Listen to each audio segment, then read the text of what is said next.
Our next speaker is Lori Zollner, Associate Professor of Psychology here at the University of Washington. Lori is the director of the UW's Center for Anxiety and Traumatic Stress and is on the board of directors for the International Society for Traumatic Stress Studies. Lori researches the prevention and treatment of chronic PTSD. She is well recognized in the field of traumatic stress studies and has published extensively on cognitive behavioral treatment of trauma survivors. She has given many national and international workshops for practitioners on preventing and treating chronic PTSD. Please help me welcome Lori Zollner.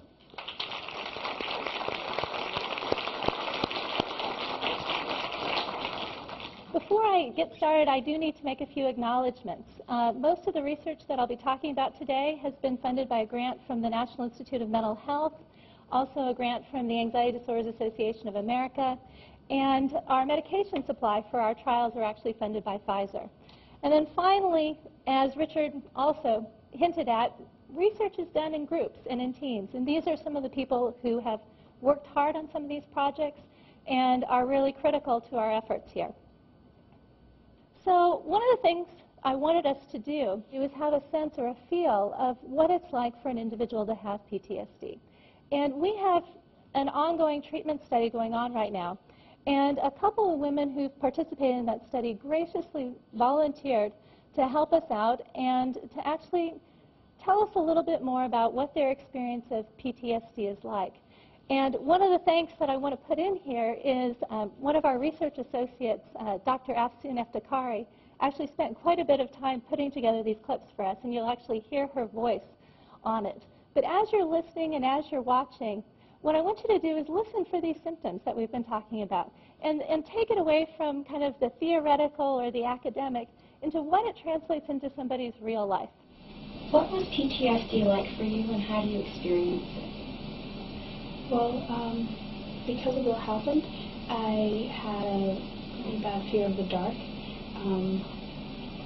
I couldn't go to sleep by myself. I couldn't go to sleep in the dark. I always had to have a light or a TV or both on.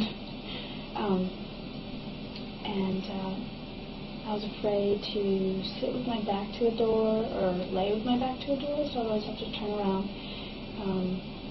And I was always on edge, kind of generally afraid, and I would especially if I would hear someone walking toward me or walking down a hallway toward me especially, it would make a knot in my stomach and made me really on edge. My heart would start beating fast, and I had nightmares, like really violent ones, well, random people who I didn't know, and then I would have ones where it was like happening all over again, and I would be like, oh no, you know, and so.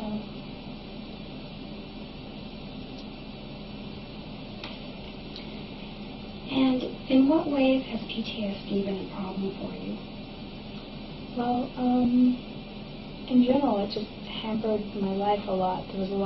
I was afraid of a lot of things, so that I couldn't do normal things, like if I had gone over to someone's house at night and I left something in the car, going back out to the car by myself was impossible. I had to have an escort come with me, or going into a house alone with no one in there, day or night, just being by myself in an unfamiliar place, or trying to take a nap in a familiar place by myself. I just couldn't do it. Also the memory would come up, sort of like hit me from behind at completely random times. And so it sort of bullied me in a way. So with that, you could hear some of the classic symptoms that we're talking about. You're hearing the prevalence of that memory in her life. I love her terms in that the memory bullied her. And just the pervasiveness and the extent to which the memory plays a prominent part in this woman's life. The second clip that we're going to listen to, what I want you to hear here is you're hearing a little bit of a different flavored picture with her. And what you're hearing here is more of a depressogenic picture which comes in. You're starting to see a very common comorbidity that we have in PTSD, and that we often see not only PTSD symptoms, but we also see depression symptoms. And so with her, you're going to start hearing more of this picture coming out. You're going to hear her loss of interest, how difficult it was for her to move forward in her life, how difficult it was to get out of the house. What was PTSD like for you, and how did you experience it? It was very difficult for me. It was hard to function. I did not get enough sleep. I was constantly being woken up with nightmares. If I did try to sleep, it was never more than 2 hours or so.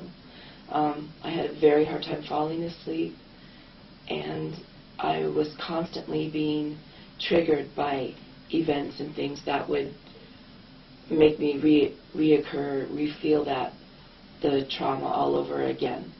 And because of the trauma, if I heard a baby cry, or I saw someone playing with a child or pushing a baby stroller, it triggered so much pain and sadness and anxiety that I could not function well at all as just a normal human being. I constantly had migraines. I constantly just was in this fight or flight feeling where I just had no control. And if someone was behind me and it felt like they were just sneaking up on me. If I was not aware they were there, I would panic, I would scream. It was just a horrible, horrible way of living. And in what ways has PTSD been a problem for you? Again, just not being able to be normal, not being able to be myself, to do the things that I really enjoy doing, like painting and poetry and the art and music. Nothing was interesting anymore. There was just severe depression and sadness. It felt like it was a continuous cycle that I could not, no matter what I did, get out of. And even when there were some good things happening, suddenly something would trigger and I'd be right back into that pain and sorrow, and I could not get away from it. It made trouble for me in every way of living. Just going to the grocery store, going out in public, going and just doing things around the home. Everything was a burden, was extremely difficult, and I just felt like I was going crazy and that I could never, this would never end. Here you hear her actually saying, I feel like I'm going crazy. This notion of the cognitive component, of feeling like these symptoms mean that you're going crazy, is very common. That when we have somebody come in, they talk about how they're doing, we talk about what are normal, common reactions. One of the first things that women often say is, you mean I'm not going crazy? That this is actually pretty common? And it's helpful to understand that and to get a sense that it feels like the person is going crazy. The other thing that you hear her saying here, which I think is really also profound, is this feeling that her life was taken away from her, that she hasn't been able to have the kind of life that she wants to have. And it feels like it's taken away in some shape or some form. So now what we've done is we've kind of first talked just conceptually about thinking about PTSD, and now hopefully it's feeling a little bit more real to you as you're listening. And the next step is to really talk about what we can do to help people. And what do we have right now that's out there for the treatment of chronic PTSD? And what I'm going to do is review a series of studies that tell you a little bit about a flavor for where we're at in the literature. First, to get us started, I want us to talk about how difficult it is for people with PTSD to actually come in and seek treatment. This is data from the National Comorbidity Survey Replication. It's probably one of the largest studies that's been done on mental disorder and on treatment seeking. And I want you to just step back and think about it for 2 seconds. Only 7.1% of people who have PTSD make treatment contact within that first year. That's going a whole year with PTSD and not getting help. And the median time to seek treatment, 12 years. This is suffering for a huge block of time without seeking any type of mental health services. The good news is, though, 65% or so actually go in and finally get some type of service. So just when we have some good news, it's followed up by bad news again.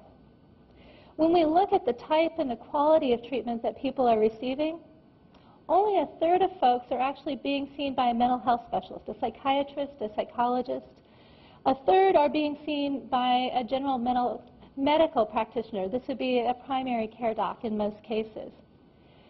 And when we actually go in and look across all mental disorders about what kind of care, what standard of care people are actually receiving, the numbers are staggering that only about a third are getting even what we would call minimally adequate treatment. This is based on what we consider evidence-based practice, treatments that have strong evidence behind it.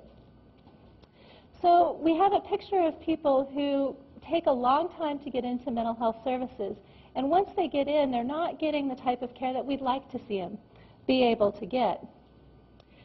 So the question really is, what can we do to facilitate getting good treatment, adequate treatment to individuals who need it? So what I want to start off with is just talking about how we figure out what is good, adequate treatment. And this is basic, again, Psychology 101 type of pieces, but the gold standard in our field is this notion of a randomized control trial. And what you're doing in a randomized control trial is comparing an active treatment to some support, some type of control condition. Oftentimes you'll actually see in the studies that we're doing that it's typically a waitlist condition of some shape or form. When we look at the PTSD literature, the preponderance of what has actually been done has been on cognitive behavioral therapies and also on serotonergic medications, either selective serotonin reuptake inhibitors or SRIs. And we really don't have the good randomized control trials in other areas. So we know less about counseling programs at community-based clinics, and we know less about psychodynamic psychotherapy for trauma survivors.